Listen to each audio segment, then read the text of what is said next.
So it's been officially 1 week since I've posted my last video. Um, 1 week since I came off 100 milligrams of wellbutrin XL per my psychiatrist recommendation because I got a rash and it was just not a pleasant side effect. And if you go back to that video, you'll see that I was really kind of bummed out and upset at the fact that I had to come off of wellbutrin because I felt like it was really helping in so far as the depression, helping lift my mood. And so I guess technically I'm going through a sort of withdrawal now since I've come off it because it's my mood has been kind of up and down, and I have noticed that my energy is lower than it had been in the past couple of weeks. But I guess that's just part of the process. My psychiatrist did say that I was going to be off medication for 2 weeks before we could try something else. So I guess I have another week to go, and then I'll see where we go from there.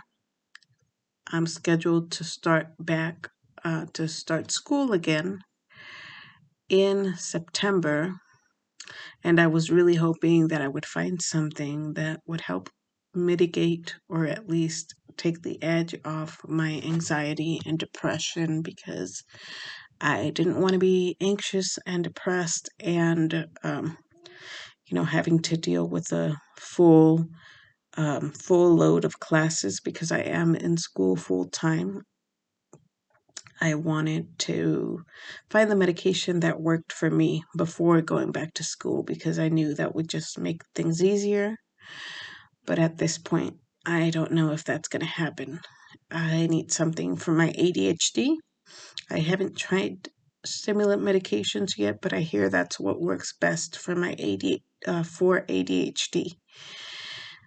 But then it also worries me because I also hear that one of the side effects is a spike in anxiety. So ADHD medications, particularly stimulants, which help mitigate the effects of ADHD, can also make the effects of anxiety worse, which is a problem because I have generalized anxiety disorder as well as ADHD and depression. So those are the three things that I want to treat. And a lot of these medications, like SSRIs or stimulants that may work well for one of the conditions, like ADHD, may not necessarily work well for anxiety or depression. So it's kind of a pain in the butt to have to deal with all of these conditions at once. But I guess I'll just power through for now, wait another week, kind of speak to my psychiatrist about what's been going on. I am in counseling as well. I have a psychologist, a therapist that I speak to once a week, and she has helped me with like grounding techniques, and she also advises that I try meditating and whatnot and kind of starting a routine and sticking to it. And I know that these are all things that would help my condition, and I know they're things that I need to do. But with my inattentive ADHD, it makes, because our brains don't function the same way that a neurotypical brain functions, particularly the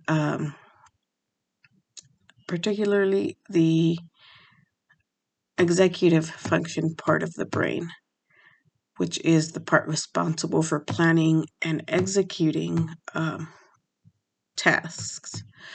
We tend to have trouble with that. So I tend to have trouble sticking to things. I tend to have trouble staying organized, and even things like cleaning my room.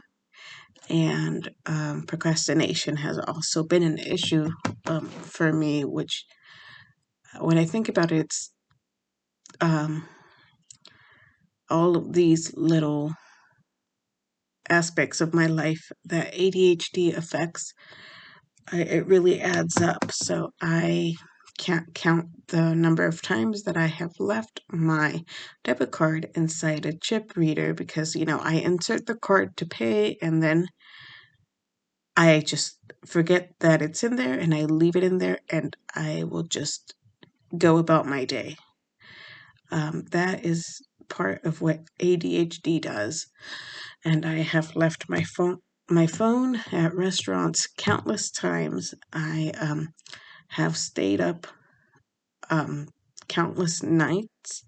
I've pulled all-nighters getting like essays or assignments or projects done that were done the following morning, even when I've had ample time ahead of time to get things done. But that is the thing about inattentive ADHD. It seems nearly impossible to get tasks started, and once I get them started, it can be impossible to actually stick to them and get them done. So oftentimes I would start cleaning my room, get distracted 5 minutes later, and for whatever reason, get distracted and the cleaning would never actually be done. And the inattentiveness, it affects every aspect of my life. I mean, I've lost important things that I had to pay hundreds of dollars to get back, or things that I couldn't get back. I've been late to meetings. I